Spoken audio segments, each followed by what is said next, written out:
huge congratulations on this. Thank you. Oh, it's fantastic. That means a lot. You have no idea, coming from you, that means a lot. Oh, bless you.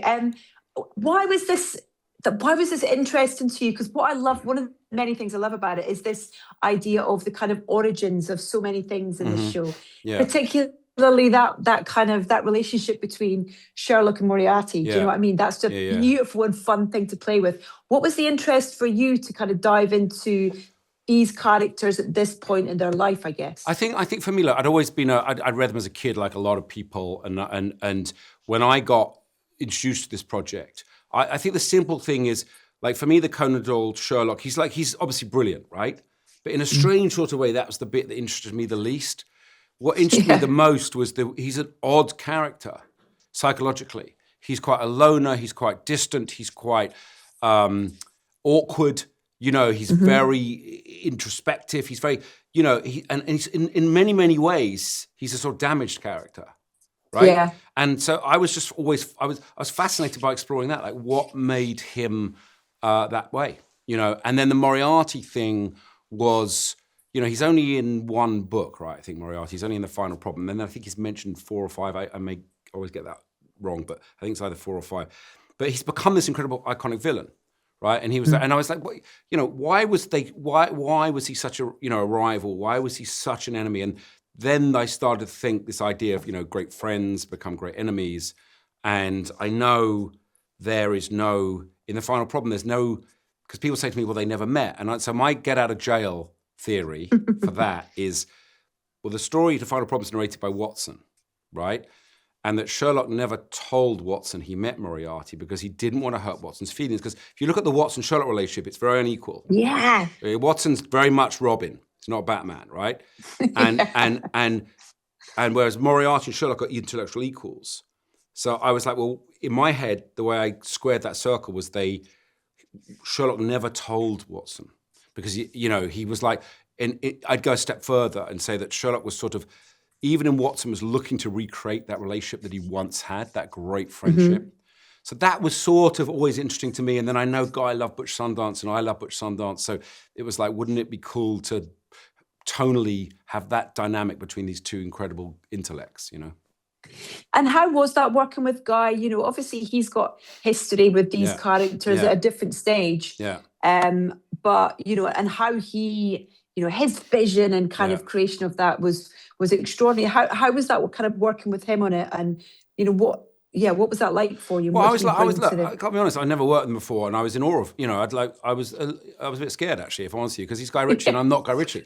And me too, when I have to interview him, terrified. It's like, you know, and he's sort of, you know, I remember Lock, Stock coming out and you just going, you know, it was so fresh and so different. And so I was, you know, I was nervous. And the first meeting we had, it was supposed to be 30 minutes, and I think we ended up talking for 3 hours. But about a lot of this stuff, about family, about the friendship and all this kind of stuff. And then I remember the first day of shooting, he's someone that, and you may know this, like he loves to throw everything up in the air. You know, he comes to set and he loves to rework stuff, you know, ideas, dialogue, and he's very much in the moment. He gets his I think he gets his creative juices and inspiration from being on the set, being with the actors, and he's constantly challenging it. Well, what if this line's better? What if that line's better? What if this funny? And at first you go into this sort of maelstrom, and initially it's like, you know, holy shit, it's quite intense. But very, very quickly, even on that first day, I remember feeling incredibly liberated. Because I think sometimes you go to a set and you can be over-reverential to the text, and you don't know if something's going to work, and you don't know if something's going to come alive, and you don't know if something's going to be funny until you see it. And so his sort of energy, and I now think, you know, I've become incredibly fond of him. And I now think that from my take on it, I don't know if you would agree with this, but one of the reasons for the sort of the effervescent nature of some of his work is that process. You know? And so it's something I tried very much to continue after Guy left us, particularly with Hero and Donal, was we'd always be reworking stuff. One of my favorite scenes is the hat scene in episode 3. And I remember walking into the set and Anders was blocking and everything, and the boys came over and we were like, we got into the habit of just running shit together. So we went over to the side of the set and we just ran the scene, and Hero's like, what about this? Donal's like, what about... So it was a tradition we tried to keep going.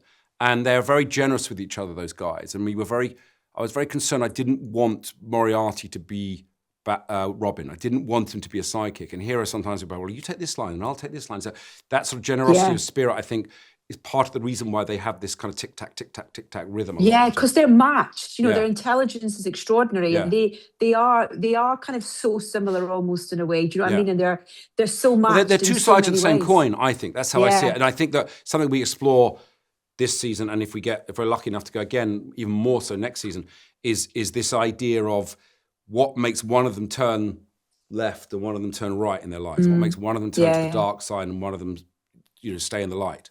Because I think both of them, there's a line in The Return of Sherlock Holmes where Sherlock says to Watson about he would have made a great criminal mastermind. And you're like, and that always got me thinking, like, why? And that's this idea of, were you alive? Why? Or as a kid, did you get in trouble as a kid? Did you, know, but they are, that first meeting moment, like they get drawn. By the way, I'm talking too much. I can talk about this shit for hours, sorry. No, it's great. Well, that's why we're here.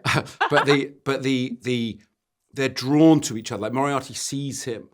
Totally. And there's a line that Cordelia says, like, Sherlock never had any friends. And I don't think he did. I think Moriarty's the first person he's ever brought home. And the way I look at it is, it's sort of like action and reaction. It's like a pinball.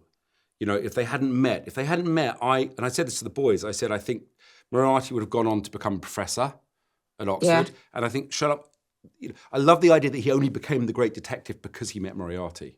Yeah, I almost feel like he would have fallen in the wrong side of the law if he hadn't. It's possible because he has that sort of, it's like the idea of like, I always knew that I loved this idea of him starting in prison, but I didn't know why. Yeah. And that was something I worked with a guy, and I love the idea of him wanting to be a pickpocket because he read Great Oliver Twist rather. Yeah. And then Guy was like, yeah, but what if what he wanted to do was actually put it back? That was the challenge. And that was why I got caught. He was why I got caught. So he just has this he's sort of unable to help himself, and he has this mind that just leads him into trouble, I think. Yeah. And I don't know, I just loved that. And then we got lucky with Hero and Donal there, that chemistry between great the boys casting. is unbelievable. And you don't know that's going to work, by the way. You do chemistry reads. You always do chemistry reads, but I think until you're on set and it's day after day after day after day, and you watch this thing come alive in front of you, and you're like, it really works. And I hear as well, Donald brought the vibes as well, with kind of bringing his speaker and music and all that kind of thing. And the music in the show is great. How much of that did you write into the script, in terms of kind of really giving it a texture, and how much kind of comes after, I guess? Well, the music, I mean, it's interesting. Because when we cast him, I went to see Hadestown. He was still, and he has such a beautiful voice. He has this sort of almost Jeff Buckley way of ascending and descending octaves, And Beautiful. We went for a drink afterwards, and I was like, look, got to get you singing in the show. And that Humors of Whiskey song, traditional song, which I think is episode 4, I think. But he has this beautiful voice. And then musically, Ian Neal, who's our music supervisor, we had this. Again, it's a balance thing. We wanted to use. It's that balance between not using something that's so well known. Yeah.